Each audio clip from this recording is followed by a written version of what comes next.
activities in the area of recycling and green manufacturing. This is a very important program, a very important project. Maybe one of the new, maybe no, it's true. It's one of the new waves of projects where we have programs to support the activities of the project partners, but also to support activities in companies. So this is really a new activity organized by the European Commission, helping to achieve more capacity to involve industry in the programs of the European Union. So we have a budget for the project, but we have also inside of this budget a special budget in cascade funding model to support special activities for companies. In these activities, we have been creating a roadmap for green manufacturing.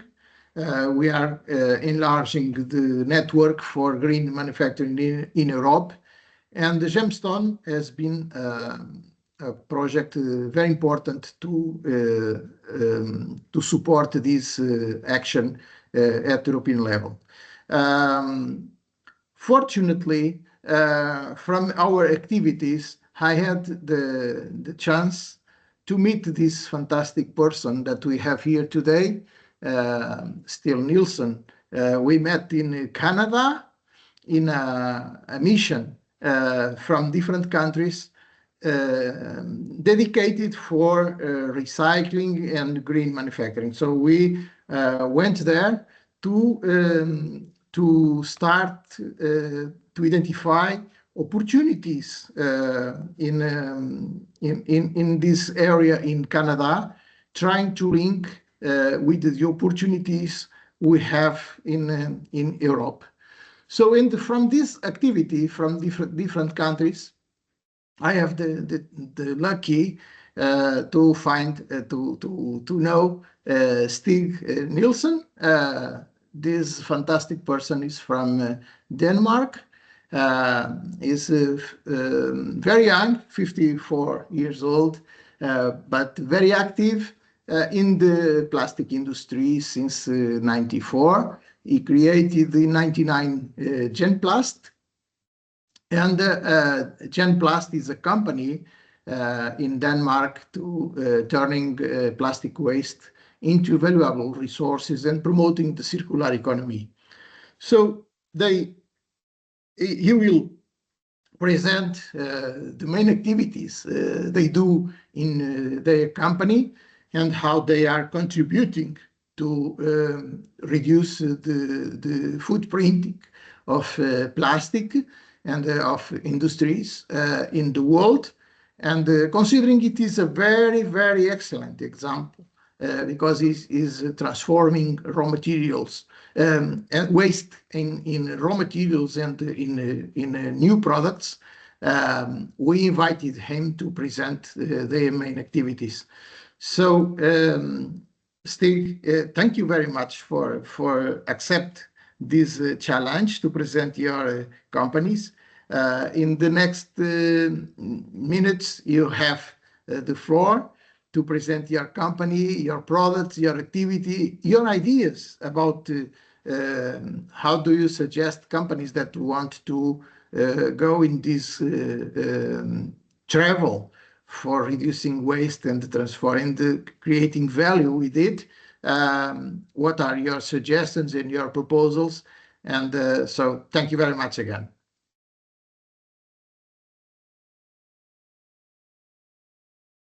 So maybe you can share. Yes. So we will try to do something on here.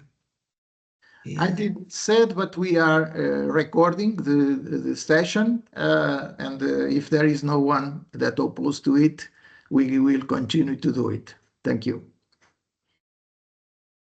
I think thank you for the nice presentation. And I have, yeah, I'm just kidding this one. It's done. It's done. Now you have just to put in a presentation mode and Like that's this it. one. I hope it could be like that. Something like that. Yes. Yes, it's fantastic. Good. Thank you. Thank you for listening, everybody. And I will say, yeah, my presentation. How long time do I have, actually? Just because I can talk all day, actually. Yeah, you have 40 minutes to do it. Yes. Good. Yes. My name is Stig Stendal Nielsen, and I am the founder of Genplast. I'm 54 years old. I have three children. I'm based in Denmark. I have been working in the plastic industry, recycling industry for almost, yeah, actually 30 years now, this year. And Genplast was founded in 99 after I have been working 5 years in a plant, actually, who's one of the first plastic plants for recycling for film, for household film in Europe. For that one, I was lucky to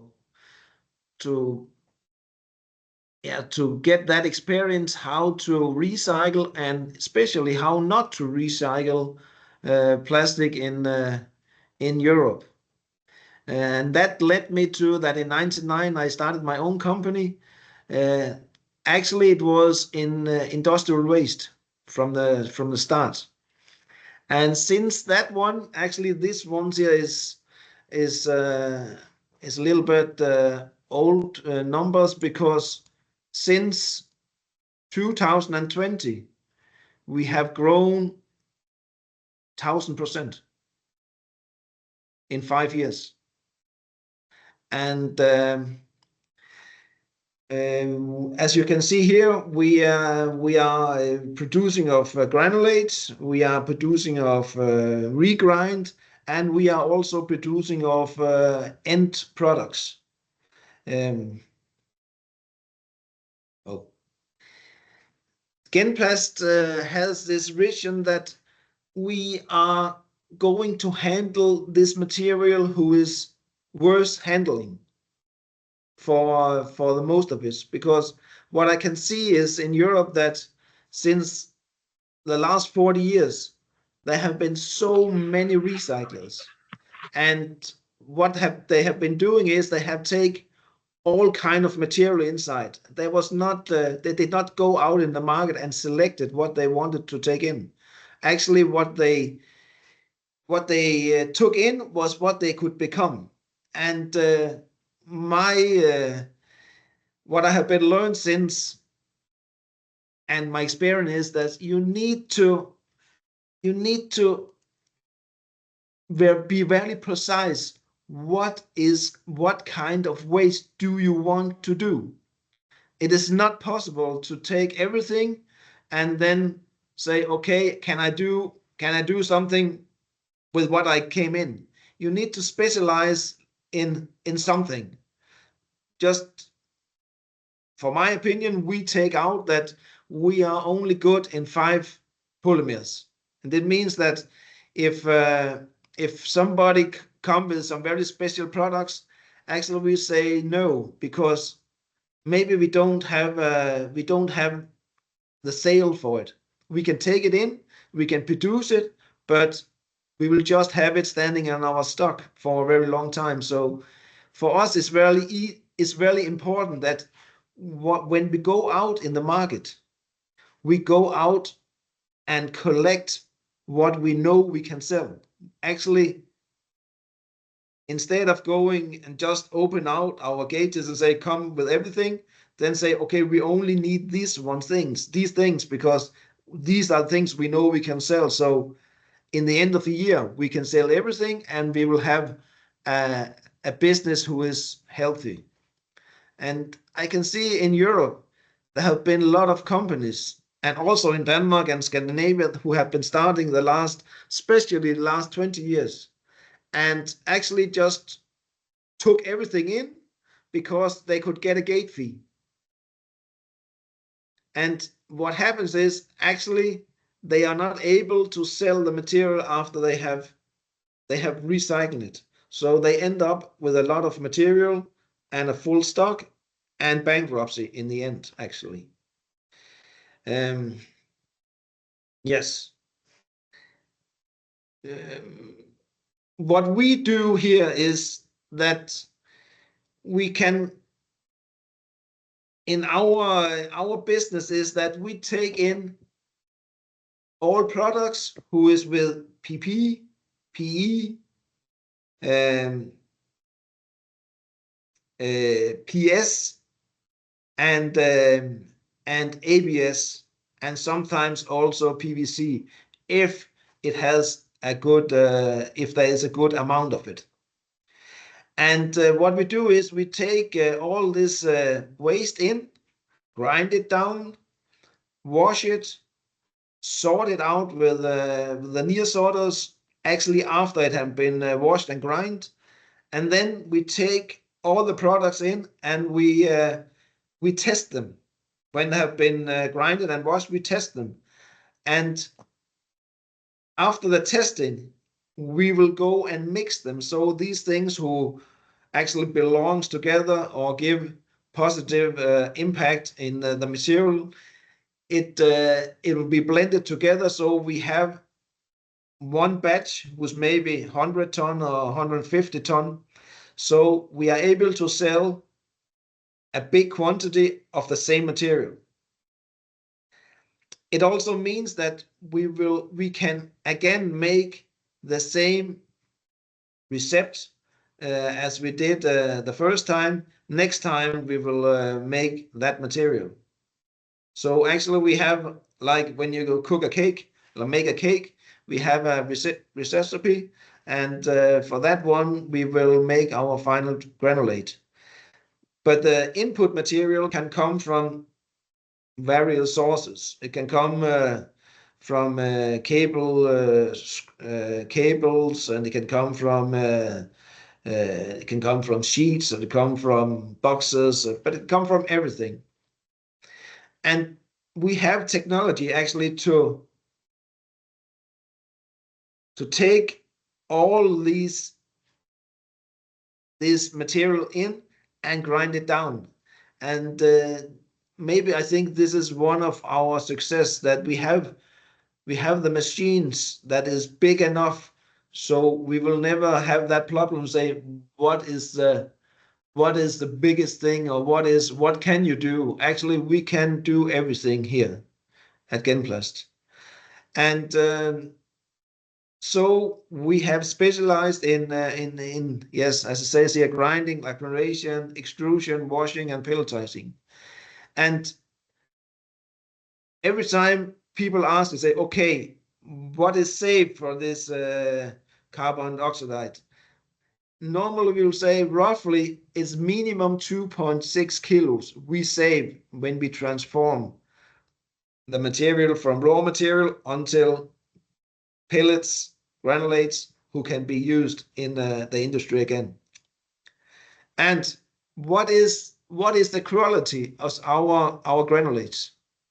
Actually, we can make the granulate in the same quality as if it was new. You will not be able to see if you get virgin material or if you get our recycled material.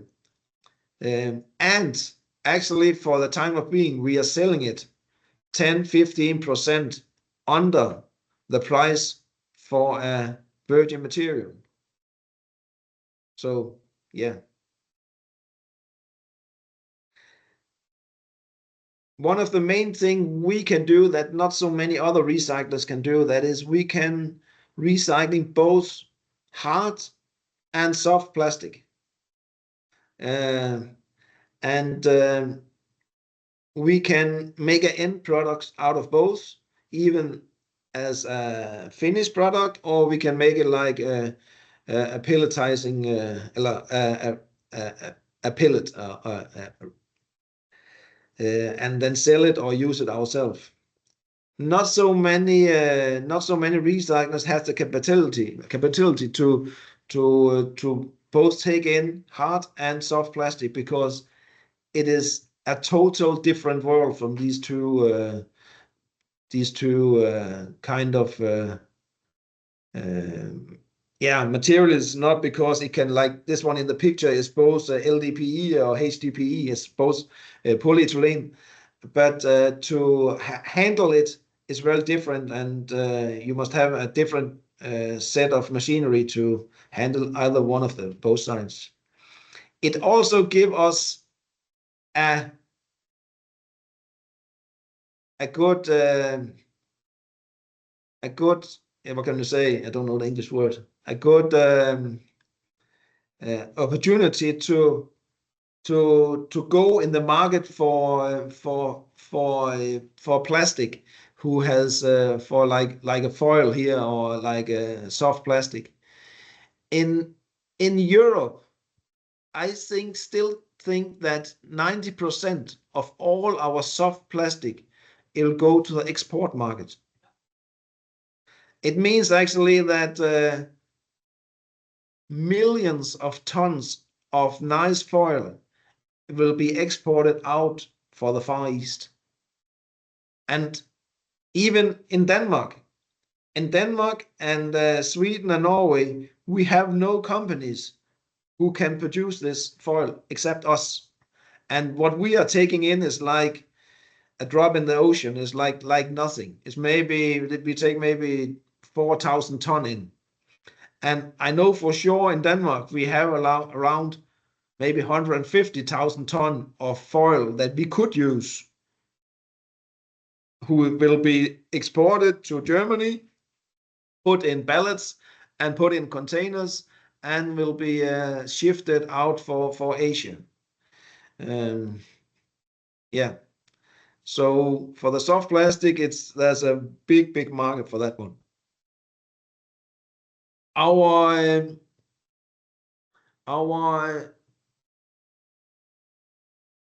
Our business is actually, we have like this two loops.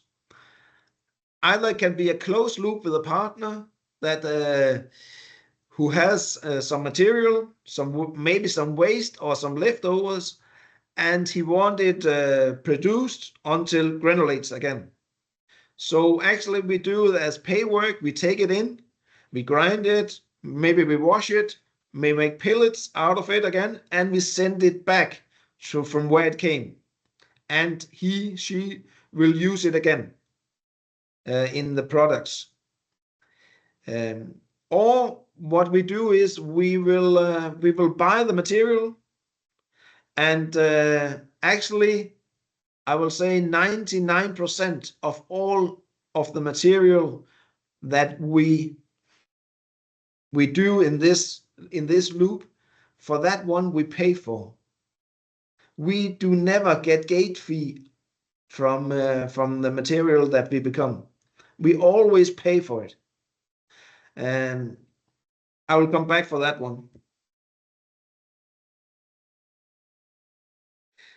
And we buy the material, we grind it, we wash it, we sort it out, we mix it, we take test of it, and we make granulates out of it, and we sell it back to a new end user, or we use it ourselves. And this about, I want to make a small note about this for gate fee.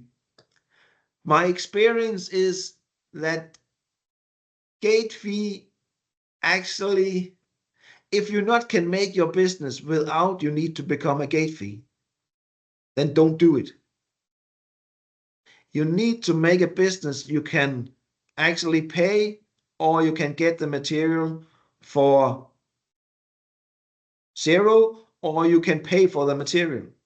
Because when you can pay for material, you also get a certain quality of material. It also means that you can say, for those you buy the material from, you can make a demand. You can say, you can take some rules, say, I want this and this and this and this and this, and I don't want that and that and that and that. So actually, you are more certain that you don't get anything just mixed together. It's just a small reminder that it's better to pay for some good materials and then produce it and sell it for a high price than get money for some bad materials, have trouble producing it, and sell it for a very low price. Às vezes a vantagem de desenhar aqui o gráfico é que pode responder aqui, puxando contrapeso para... Here you can see some of my technology that we sort, shredded. We have we have 7. Actually, now we have 8 grinders who has a capacity around nowadays around 20,000 kilo an hour, down to 10 millimeters. We have a labor who can test all this material. We have 4 extruders. We have a sorting facility where we can sort material down to 1 millimeter in colors and polymers. We also have agglomerators who can agglomerate soft plastic around 2 ton. We have micronizing, and we have a washing plant also to mechanical washing for hard material. We are not able to wash soft plastic.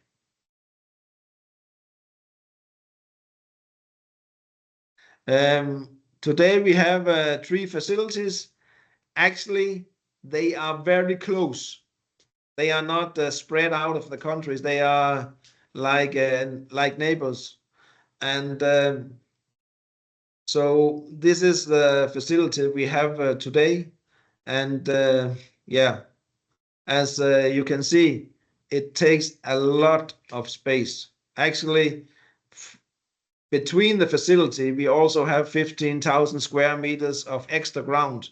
So we have a little bit extra space, but we are always loss of space. And if you someday you're thinking I will start recycling, then be sure that you have extra space in most of the sites where you put your facility. If you put the facility in an industrial area where you not have any chance to get more space, then I will say you have started the wrong way. You will normally, a good facility will not be less than 100,000 square meters outside and 5 to 10,000 square meters inside. Here you can see some of the products we take in and some of the products we make. As you can see, we are making shred and grinded material that we take in, and for that one we make granulates out of it. And then we have our cable protection, our nets, our marking tapes, and we have a production of sheets and protection for garden, for grass, and things like that. And then we was also able to, for some years ago, to be in a group of with one company, and we was develop this plastic scanner where you can in 1 second you can scan what kind of this plastic you're holding in your hand, put it onto the machine, and scan it, and it will take you half second, and it will tell you what kind of plastic it is. And the good thing with that one, it does not have any cost. You can buy it, and then it's all included, and actually it's for a very fair price. I think is now is 2,500 euro for that one, and I can sell. I think last year actually we sold more than 150. Yes, what I'm looking in, because I'm looking in also in new markets, Now this was a presentation I have used for another thing also, but actually what I'm looking in now is I'm looking in different types of material that today don't really have an end user. It'll normally be burned. Is this material like PEX material, like from a hose? This PE 500, PE 1000, who is not able to melt. And for that one, we actually have make a method that we can now recycle PEX, P500, P1000, all this cross-linked material that we see in the market that have been burned for the last 40, 50 years. Actually, we are now able to take it in and recycle it, not for a bad product, but for super product that you can blow mold again with that material here.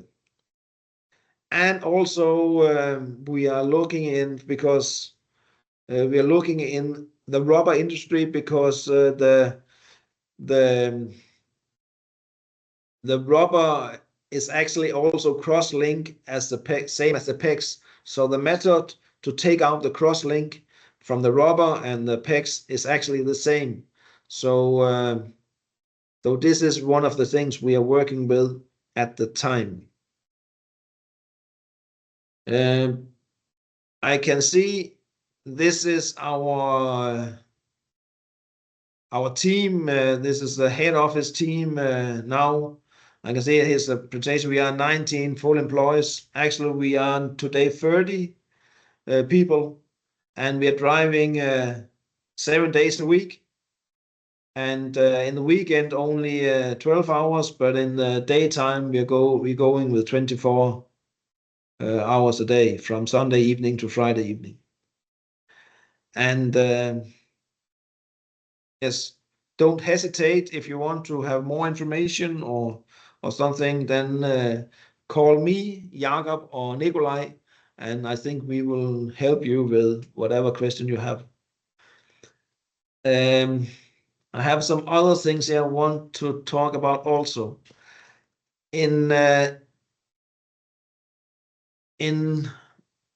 For 7 years ago, 8 years ago, in Denmark, actually most of the plastic from the household was burned.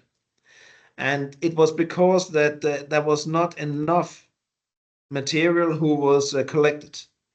So I started with another group of people from the industry to make some political work so we could get all Denmark lined it up so it is the same way we collect and the same things we collect from the household today. So actually today it sounds crazy, but all household in Denmark, they have 10 buckets or divided buckets where they put the waste in. We have one for carton, we have one for paper, we have one for glass, one for metal, we have one for Tetra Pak, we have one for plastic, we have one for bio, and we have one for what is left. And also we have what we call dangerous waste, batteries and things like that. And the last one is for clothes. And since we got that one, actually we could see that people start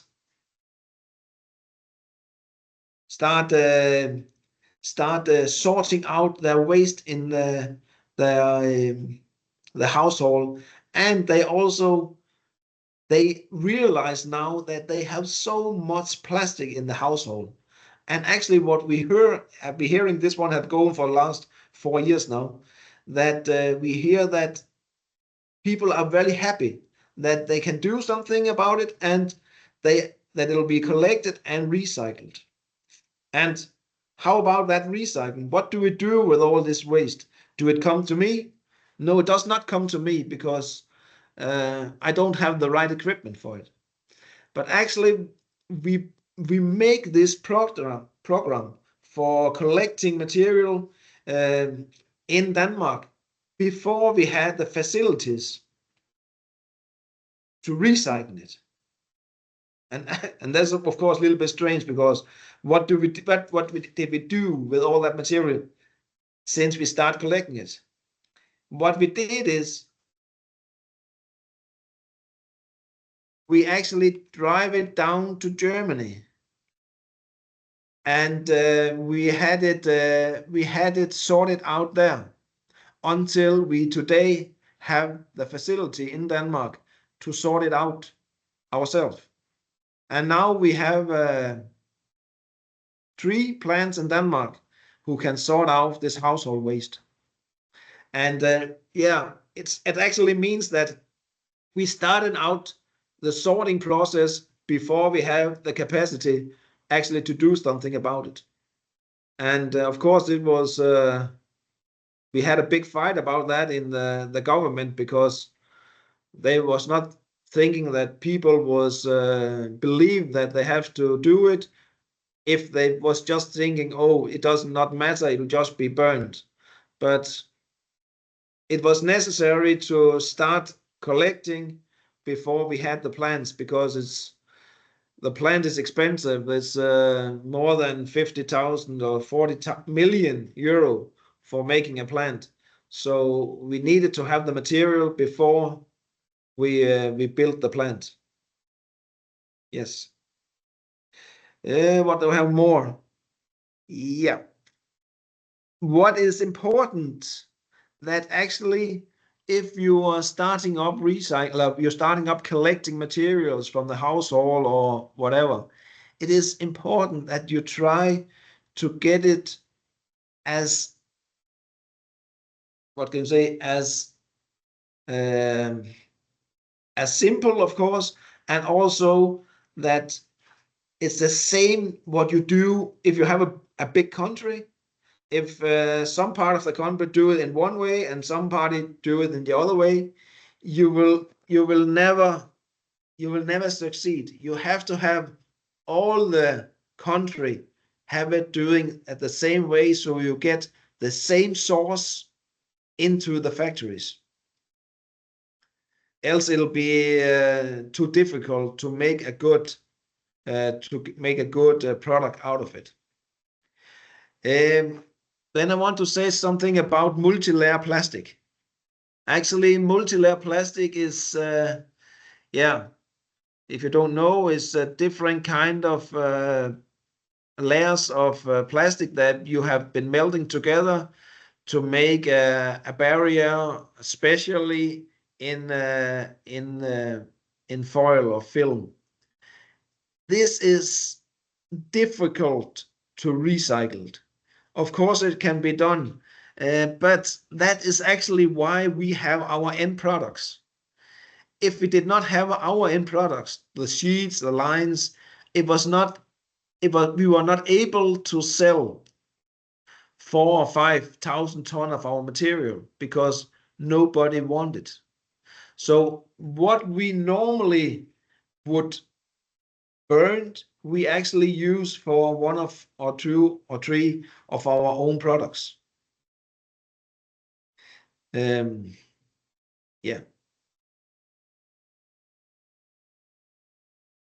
Boom, boom, boom, boom.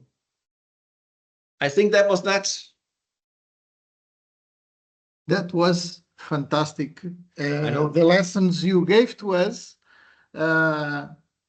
today, and some examples. I took a lot of notes that for sure will help me for another event that I have to manage next week regarding the development of new products with recycling materials.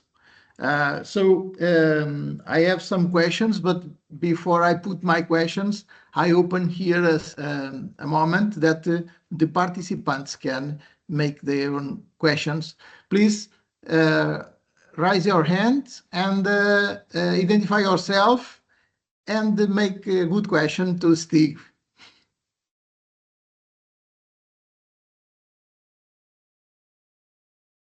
normally in these webinars, people are afraid to make questions. For sure, we have here a good panel of specialists. Please, do you have any question to Steve? Take the chance. Take a chance. Especially when people are thinking that question, I can say something around also to when we have this material. Actually, one of my main core is that when we get recycled material in, we have to take care of it. We have to make the best out of it. Actually, we are always going to try to put it back in the same product as from where it came. Because actually it's no big deal to recycle material and to put them in a block or to put them in a pole or to put them in something. The aim that everybody should go after that is to put it as high in the chain of value as possible. Because we can always downgrade it, but to upgrade it is almost impossible. So what is the best thing is to keep it on the same level as it was. It means that if it came in as a pipe, it must go out to a company who makes pipes. If it comes in as a box, then put it back to something is again in a box. And don't color everything black. Color sort it out and put it back in the colors. Who was it? We can always color it black. And trust me, I know, because I have made all what I have selling out, 95% of what I have selling is black. But I can see nowadays people are start asking for light colors that they can color in themselves. And even people are saying we don't want black material anymore, just all other colors, mixed colors, but not black. And for that one, I really love, because it means that we don't downgrade the material, but we can have it on a good high level. Stig, I have a question, because I would like to understand from you, because you create some new products with these materials, recycling materials. So which are the main challenges when you have to create new products for these raw materials? Is the market? Is the process? Is the combination of materials? Is what it is? Is the idea of the product? Actually, it's a combination of everything. You need to understand, as recycler, you have of course many problems. If you are a normal producer of material, if you want to make a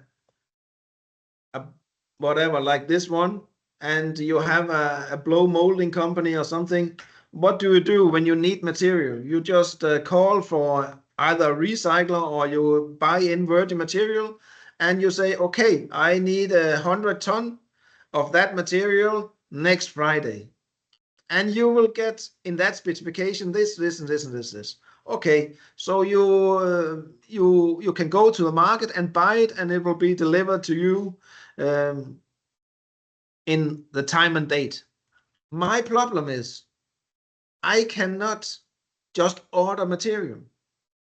If I have a sale, a guy call and say I need for some, let's say I need 1,000-ton HDP for pipes, and I say, okay, I don't have 1,000-ton on stock, of course not. I need to go out and find it first, but I need to find it from somebody who has scrap. And who has 1,000 ton of stock in scrap? Nobody has that. So for me, I have to go both way. I have to find the material, and then I see I need to find somebody from where I can buy it, and that is actually, it can be tough. And I also need to find somebody I want to sell it to, or they want to buy it from me. So I have to both have those who's a buyer and a seller at the same time in the same product. So if you ask me what is the difficult, for me actually it's not the method or the process. For that one we know, but actually to find the right material and to sell it to the right customer again, to make that connection. This is normally for us the hardest job. Yeah, okay. Is the known called value proposition canvas.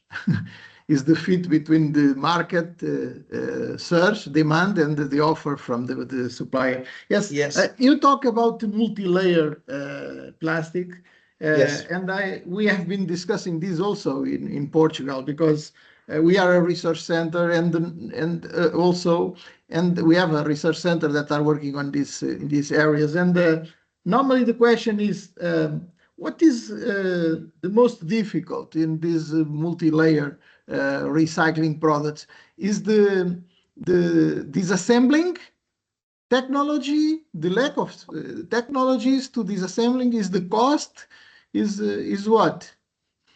When now we want to, it's very different. Do we talk about hard plastic or foil as a soft? Because it's very different from the answer must be. Okay. We normally talk for parts for automotive, for instance, and we have electronics, and we have different kind of plastics. We have rubber, and it's very difficult, very hard to separate it. So Europe need to make a huge effort on technologies, or what is your feeling about that? Actually, what we do is that we for 6 years ago we invested €1 million, or actually more, for a sorting plant who could sort material after it have been grinded down to 10 millimeters or less. Actually, it can sort out all kind of plastic down to, we go down to 3 millimeters. So we can actually also sort out granulate. So we grind everything and then we wash it. So actually in that process, we get two fractions. We get who can sink and who can float. And because it's cheap to do that process, actually you also get it washed. And then you drive both the sinking and the floating. And you know, this one who floats, it's the PE and PP. Must be. And this one, we go through the separator and we shoot the PE and the PP from each other. Then this one is good. And we can make pillars out of that and everything's good. Then there's a sinking. And that is, of course, a much harder process. What we do is that we test it. We make it out in 25 ton of batches, mix it in big mixers, 25 ton at a time. And then we take out samples, 5 kilo samples, take it to the lab. And then we take a test and see, okay, what does this batch, what is in it? Is it mostly PS? It's mostly ABS? It's mostly whatever, PET, whatever. And then we find out, actually, maybe they say, okay, here's 50% ABS in, there's 25% PS, there's 25% PET, and there's 10% of something or whatever. So what we do is we take that one and put this through the sorter and take out either what is most on or what is most value. So we shoot out the 50% if there's 50% ABS. So we'll shoot out the 50% ABS. And when we've done that, we will see again what is the most who's left. And we'll do that 3 or 4 times until it's not into that so little amount that is not has no idea anymore. But actually, in that one, we can save the material. So we grind it down first. But of course, it is expensive and is both expensive to do, but also expensive to invest in all that material, all that gear to do it. But for that, in that way, we can sort out like 90% or more of what we have inside. Of course, if we have products who have been mixed in the process, glued together, or it's a combination of nylon and PE. Of course, this is a material we are not able to save. So for that one, we either find a product we can put it in, or we will use it for burning and for heating. Okay. So let me ask you, I have two more questions right now. One is, you said that is very difficult in Europe. We are not able to recycling all the materials that we have. So we are exporting, you said that. And my question is, do you think it makes sense to create a kind of network of recycling producers in Europe, from the point of view of new policies, discussion of new R&D projects, these kind of things? Because in GEMSTONE, we have to create a large network for recycling, and we are discussing, in fact, how can we, what kind of network makes sense to do. So do you think it's easy, or at least it will be useful, or it is important to create these kind of networks for recyclers to try to help the European Commission to establish new programs, new rules for Europe? What do you think about it? I can say that for 10 years ago, actually for 30 years ago, that was the old recyclers. Actually, I'm also old recyclers, but not so old. Yeah. Those who were starting in the 70s, and they, of course, they are not among us any longer, but they had in Denmark and some in Sweden, they had a union. There was we are connected under the Danish plastic industry, that we are in a group, and under that group we have today a recycling. Only for recyclers, there's a very tough demands on how you come in, and it means that in Denmark we are only 6 who belong in this group. And when we started that for 10 years ago, it was because I don't have any voice. I don't have any political voice, and my competition, they also don't have any political voice.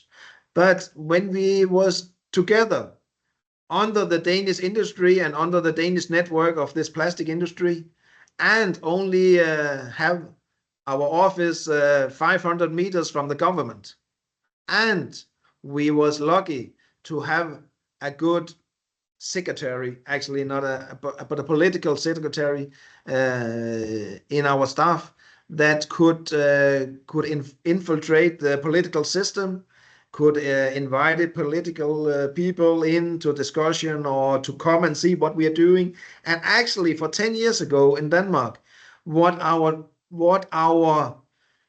main focus was, it was that every time you open the television, somebody was talking about recycled plastic.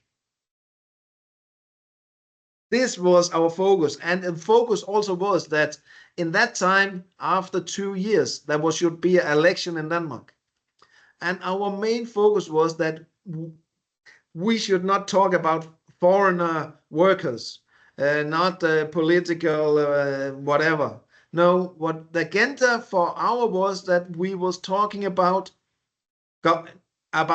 environment. Environment for CO2, whatever, and especially for plastic waste. What we do with all that plastic waste, and actually we succeeded. We succeeded like hell. Yeah. All that election was around environment, plastic. We was getting so much time in the television, in the newspapers, and whatever. And yes, it was because this group of people actually we stood stronger. And nowadays, actually, we can see that we have make it bigger. Now I think we are around 20. But actually, this what came out of that, actually, that in Denmark today, for 10 years ago, all our waste from household, 100% was burned. All of it. Today, 25% is burned. But now we have 10 containers. People, they divided their waste in the different containers. We have plastic waste in one container. We have glass, and we have everything. But before it was everything in one. But now we have good dividers, so we can take out and start recycling. And this is coming from a very, very long way of meetings and political work for that one, because from the start, the political work was actually that we should do nothing, just continue what we're doing and hope that the industry, they could sort out all that mixed garbage. Stig, we are coming to the end, and Yes. my idea was about this to look to Money Future platform. Yes. Because in Money Future, maybe we can be able to organize something that give a larger intervention of this group, involving other countries, of course, and to try to create some specific platform for that near the European Commission. Maybe this, I know that EUPC are working also on the plastics, but plastics are a large number of materials. So here could be very much dedicated to recycling. I have one last question to you, if you don't mind. I don't know if there is any question from the audience. No question. So I have one, is how artificial intelligence can help on the process of recycling materials, plastic materials. Yes. Hard question. Of course, it's I actually think we can it can help us all the way around. And this is the main, it's not only because what is recycling? Recycling is actually when the product is finished. But actually you should think recycling when you're starting to build that product you make. You can even, you think, okay, it must be black and it must be so big and blah, blah, blah, can be used for that one. But you need to, from the start, you need to incorporate how to recycle it, assemble it when you make the product. And for AR, it can help us. Even when because we are getting AR to help us building and drawing and everything about the products. But the AI also can help us to make the product so it is possible to recycle it. And when we get it and we need to recycle it, of course, what we can see is that the sorting machines now, for 6 years ago, there was 1 million euro, and now they are 150,000 euro, and they are much better because now they have much more computer power and IA inside it. So the possibilities to sort out material is much bigger than it was before. So yes, we have a big opportunity to take it.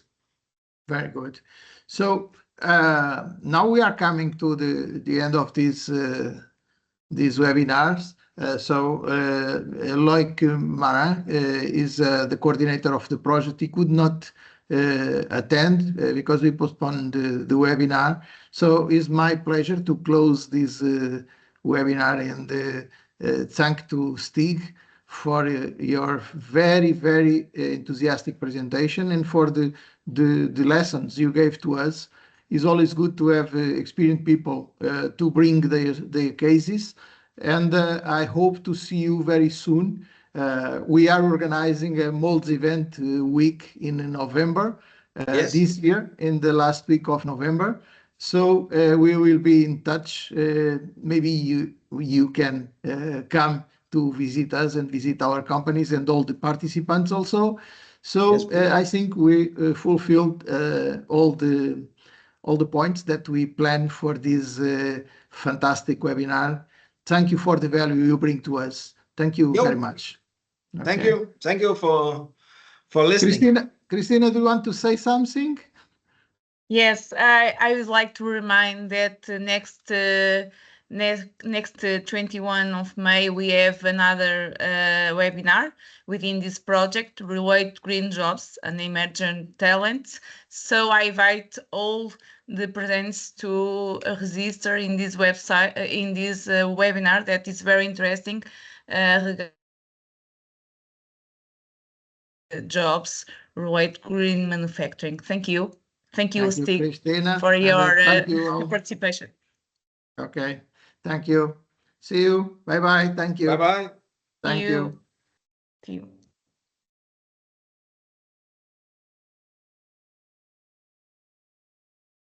Tem que parar de gravar, Cristina.